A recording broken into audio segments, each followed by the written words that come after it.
Welcome to An Apple a Day, a podcast, a resource, a community. Share your experiences and learn from others as we overcome barriers and learn to live a happy, healthy life with a disability. Welcome to the community. Here's your host, Jimmy Apple. Welcome to another episode of An Apple a Day. I'm your host, Jimmy Apple. An Apple a Day is brought to you by www.famousapple.com. Famousapple.com is the home site for this podcast, so if you get a minute, check it out. I do want to remind you, it's still under construction. I have a new company working on the website, so bear with us. Also, while you're tripping around the web, I want you to check out famousapple.com/group. That's going to bring you to a site called Living with a Disability. That's our chat group over on Facebook. It's a nice little group. There's a few members over there from around the world. There's conversations going on. So if you get a minute, go over there, check it out. Hey, how you feeling today, my friends? You feeling good? You feeling strong? You feeling better than you did yesterday? Excellent. You can't ask for better than that. How you making out with your medication? You still doing good with the medication? You still taking it the way you're supposed to? Excellent. You can't ask for better than that. Well, it's springtime, but not here in New York, I'll tell you that. Today, April 1st, I went out with my dogs this morning. I'm in my wheelchair. I check the weather before I go out. They tell me it's 38 degrees. So I put on a jacket. I go down the ramp with the dogs. I'm outside. It's raining. Now, it's freezing. It's raw. It's nasty. And I'm seeing this errant white thing go past my eyes every so often. It's April 1st. It's spring. And it's flurrying. I can't believe it. So, I guess for April Fool's Day, I got snow. I despise this weather. But I digress. How are you handling it? I want to talk to you real quick about this COVID-19 shot. All of a sudden, it seems like the shots are pouring out. Shots are going to everyone who wants them, it seems. And I guess that's a good thing. If you want the shot, it's available to you. But has anyone else noticed that all of a sudden rules are being taken down left and right with no sense of order? Like certain states are open 100%, other states are open 50%, other states are open 30%. Restaurants in some places are open 100%, restaurants in other places are only open 20%. Bowling alleys are open here, movie theaters are open there, but that they're closed here, closed there. New York.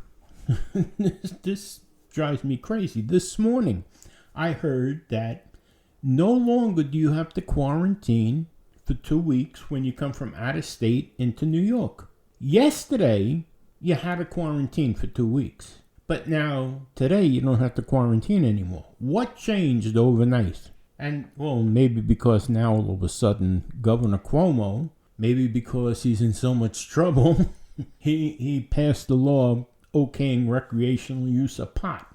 Maybe he's stoned. I don't know. But all of a sudden, rules are changing left and right. Not just here in New York, but everywhere. You know, this shot is not a silver bullet. There's a state where some people, 102 people, got the shot and the second shot. You know, you have to get the 2 shots. They got both shots. And then a couple of weeks later, 102 people are dead from the COVID virus. Not from the shot, but from the COVID virus. You know, this shot is not a silver bullet. This shot is another layer of protection. It's not the be-all and end-all of the COVID-19, of the coronavirus. You get this shot, you still have to use the mask. The medical professionals are telling us this. You still have to use the mask. You know, some people are like, I got the shot. Woohoo, I can go out, I can party. No, you can't. Nothing has really changed because of this shot. The shot is just another layer. If you choose to take the shot, oh well. The only thing is with this shot, we don't know how long the antibodies last. It could last 3 months. It could last 3 years. We don't know. We don't have enough information on it yet. We just know that it's another arrow in our ammunition pouch. Listen, you still have to be vigilant. You still have to be careful. You still have to socially distance. I don't understand that either. There's new rules now coming out that, like in an elevator, in my medical building that I go to, there's a new sign at the elevator. When you get in the elevator, you have to socially distance by 3 feet. What happened to 6 feet? Now, the elevator in the medical building isn't even 3 feet. So I wouldn't get in the elevator with anybody else unless it's my wife. What happened to the 6 feet socially distancing? And they're doing the same thing in schools. It's 3 feet socially distancing in schools. What happened to 6 feet? What is it, an inconvenience? So now you go to 3 feet? No. I stick by the original rules. That's me, though. I'm not saying you have to, but I'm just saying me. I stick by the original rules. It was 6 feet socially distancing. That's what I'm sticking by. I wear a mask because, well, luckily, here, all the stores say no mask, no service. You have to wear a mask to go in any store in New York, and that's the way it should be. Until such times as you can say, there is no more coronavirus, there is no more COVID-19. In New York, you have to wear a mask out in public, where there's other people. That's the way it should be. But there's other places. I'm looking at Florida. I'm looking at spring break, and these people are walking around no mask. You're going to wonder when all of a sudden there's this big outbreak again. How did this happen? Oh my God! There it is. It's a super spreader. In Europe, I think it's Italy. They just shut down all the schools again, and they just shut down the certain towns 100% because they're in the fourth wave. The fourth wave of the COVID-19, the coronavirus. What do you think is going to happen when it comes here? And I'm saying when, not if. Common sense tells you it's going to be here. Not maybe, not possibly, but when it's here. And you're still going to have people going, well, I got the shot. I don't need the mask. I don't have to lock down. Yes, you do. Please, people, be vigilant. Take care of yourselves. Take care of your families. Take care of your friends. Take care of your neighbors. Wear the mask. Have the shot. If that's what you want to do, have the shot. But keep it as a layer of protection. Don't think it's the be-all and end-all. Okay? Listen, we got a pretty good one today. One of the things that we seem to forget as disabled people is what we went through in the beginning when we first became disabled, having to go through the disability rings that we had to jump through. So we're going to go over disability, applying for disability today. And this is something that maybe you can help someone else with. This is just like a little refresher. It's not the whole course of what to do and what to fill out, just the basics of filing for disability. And we're going to talk about a couple of other things today. So sit back, relax, and let's get started here, my friends.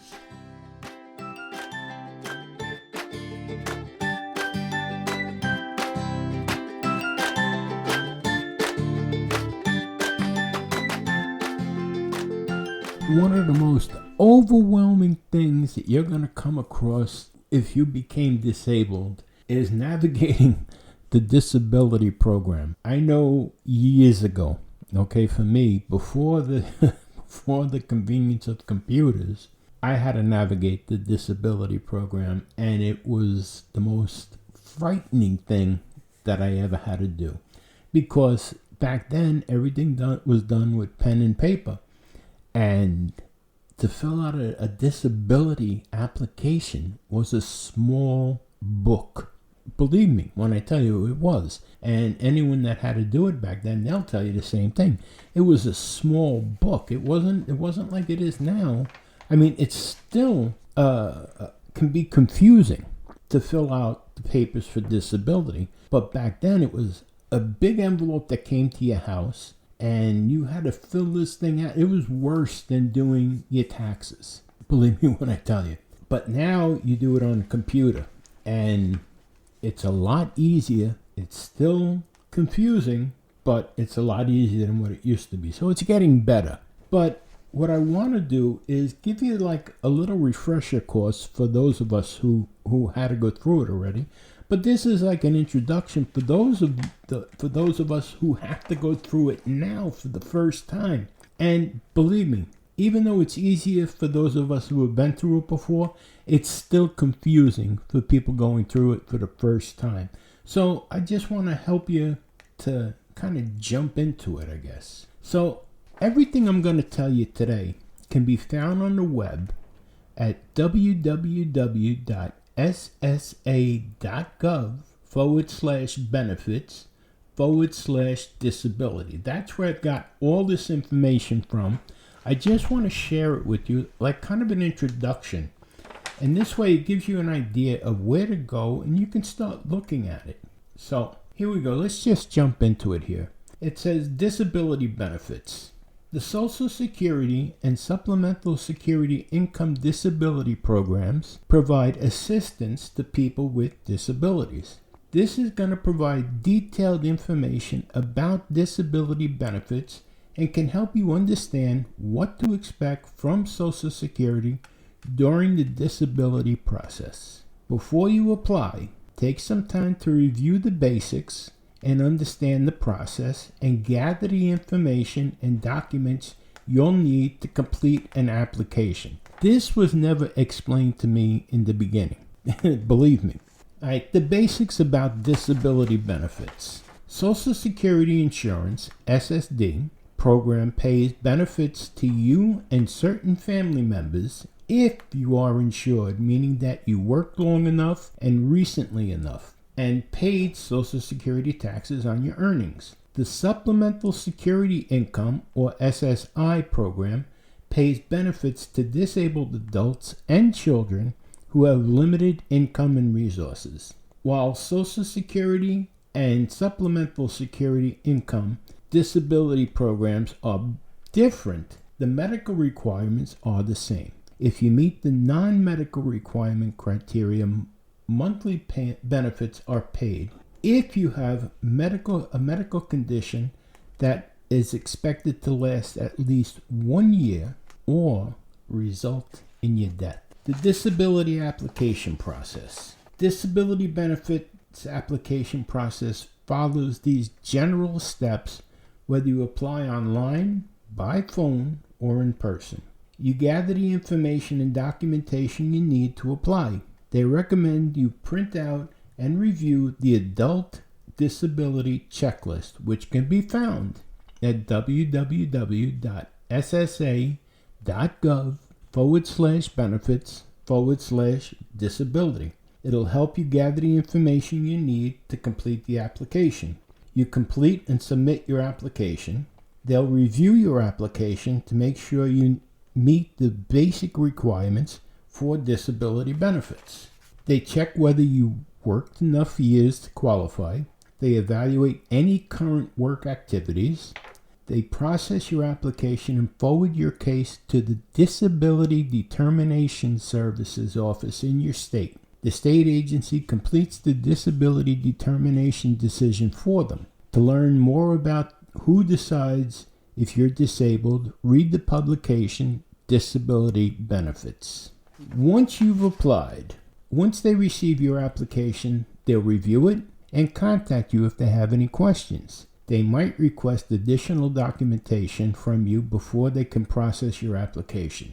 Look for their response. You'll receive a letter in the mail with their decision. If you included information about other family members when you applied, they'll let you know if they may be able to receive benefits from your application. Check the status. You can check the status of your application online by using your My Social Security account. Very easy to set up at ssa.gov. If you're unable to check your status online, you can call 1-800-772-1213. The TTY number is 1-800-325-0778 from 8 a.m. to 7 p.m. Monday through Friday. Now, if you want to appeal a decision, you have the right to appeal any decision they make about whether you're entitled to benefits. You must request an appeal in writing within 60 days of receiving their decision. There are 4 levels of appeal: reconsideration, a hearing before an administrative law judge, a review by Social Security's Appeal Council, or a review by the federal courts. To learn more, visit Appeal a Decision. Again, this can be found at www.ssa.gov/benefits/disability. Information you need to apply. Before applying, be ready to provide information about yourself, your medical condition, and your work. We recommend you print and review the Adult Disability Checklist. It will help you gather the information you need to complete the application. Information about you: your date and place of birth and your Social Security number. The name, Social Security number, and date of birth or age of your current spouse and any former spouse. You should also know the dates and places of marriage, dates of divorce, or death, if appropriate.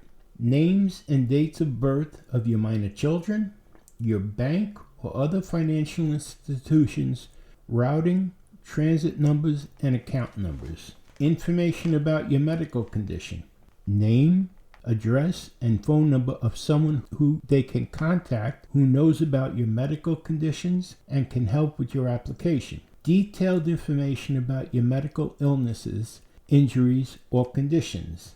Names, addresses, and phone numbers, patient ID numbers, and dates of treatments for all doctors, hospitals, and clinics. Names of medicines you are taking and who prescribed them.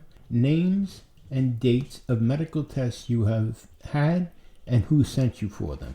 Information about your work: the amount of money you earned last year and this year, the name and address of your employers for this year and last year, the beginning and ending dates of any active U.S. military service you had before 1968, a list of the jobs up to 5 you had in the U.S. in the last 15 years before you became unable to work and the dates you worked at those jobs. Information about any workers' compensation, black lung, or similar benefits you filed or intended to file for. These benefits can be temporary or permanent in nature, include annuities or lump sum payments that you received in the past, be paid by your employer or your employer's insurance carrier, private agencies, federal, state, or other government or public agencies, and be referred to as workers' compensation, black lung benefits, longshore and harbor workers' compensation, civil service disability retirement, federal employee retirement, federal employee compensation, state or local government disability insurance, disability benefits from the military. This includes military retirement pensions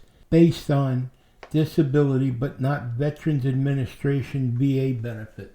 Along with the information listed above, they may ask you to provide documents to show that you are eligible, such as a birth certificate or other proof of birth, proof of U.S. citizenship or lawful alien status if you are not born in the United States, U.S. military discharge papers if you had military service before 1968, W-2 forms and or self-employment tax returns for last year, medical evidence already in your possession. This includes medical records, doctor's reports, and recent test results, awards letters, pay stubs, settlement agreements, or other proof of temporary or permanent workers' compensation type benefits you received. Now, as a side note, they do accept photocopies of W-2 forms, self-employment tax returns, or medical documents, but they must see the originals of most other documents, such as your birth certificate. They'll return those items to you. Do not delay applying for benefits because you don't have all the documents. They will help you get them. So there you have it. It's easier to apply for Social Security benefits. And if you don't have all your documents, don't freak out. Don't let it knock your anxiety level out of the sky. They'll help you get the documents that you don't have. Now, I also get asked a lot of times, do I need an attorney? That's a personal choice. I'm going to tell you honestly, I didn't have an attorney the first time I applied, and the first time I applied, I got my benefits. So that's a personal choice on your end. Me personally, I knew I had a disability. My doctor told me I had a disability. All the tests proved it. Talk to your doctor. Talk to your doctor, see what he says. Now, again, having an attorney, that's a personal choice. If you get denied your benefits, you might want to have an attorney for the second go around. But me personally, I didn't feel the need to have it the first time in because I had the x-rays, I had the documents. I think if you have all your documentation, all your x-rays, all your test results, it's very easy to get all of these, especially in this day and age with the computers. Back then, I had to go doctor to doctor, get the copies, have copies made, pay to have the copies made. Now you can get them through your portals and everything else. I don't know. The attorney's not going to do anything different than to get the copies and bring them in with you. So it's up to you. That's a choice you have to make. No one else can make that choice for you. But I think you can do it on your own. But that's up to you. Okay? Let's move on here.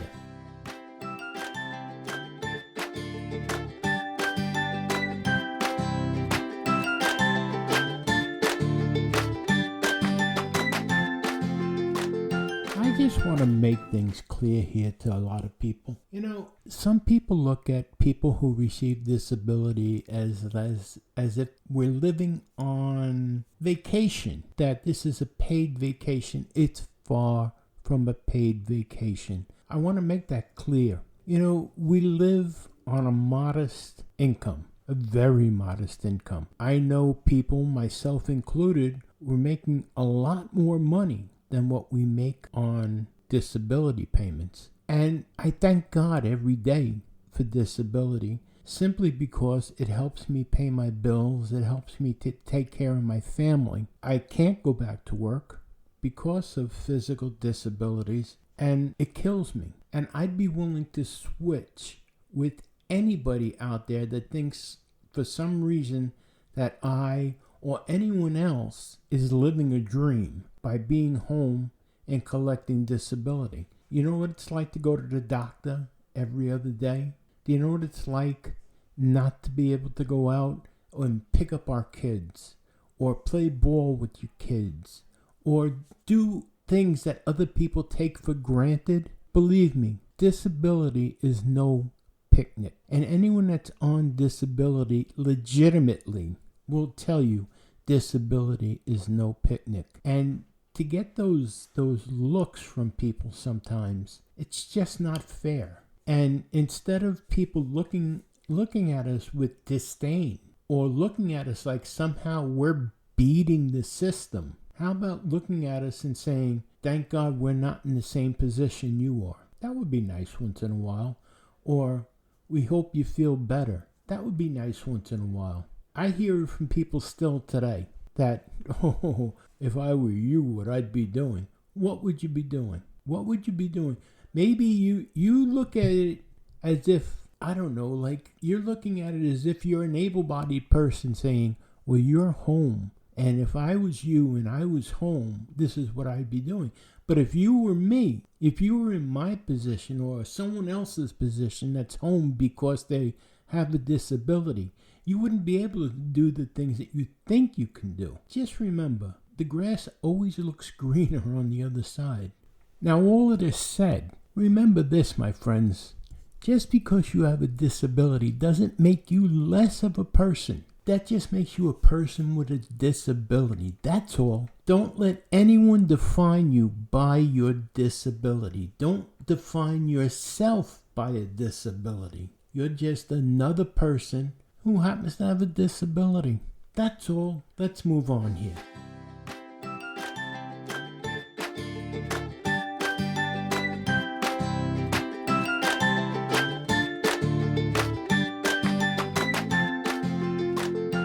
Hey, I want to thank you for stopping by today, and I want to remind you, you've been listening to An Apple a Day, and my name is Jimmy Apple. And I want to remind you of something else. Things can always be worse. No matter what, things can always be worse. Right now, there's somebody somewhere wishing that they were in your position, so things can always be worse. And one more thing, look down. Your shoe's untied. April Fool's Day, my friend. April Fool's Day. Have a great weekend. I'll talk to you next week. Happy Easter if you celebrate Easter. Happy Passover. Again, my name is Jimmy Apple. Talk to you next week. Thanks for listening to An Apple a Day with Jimmy Apple, your gateway to a happy, healthy life. Join our community at www.famousapple.com. See you next time.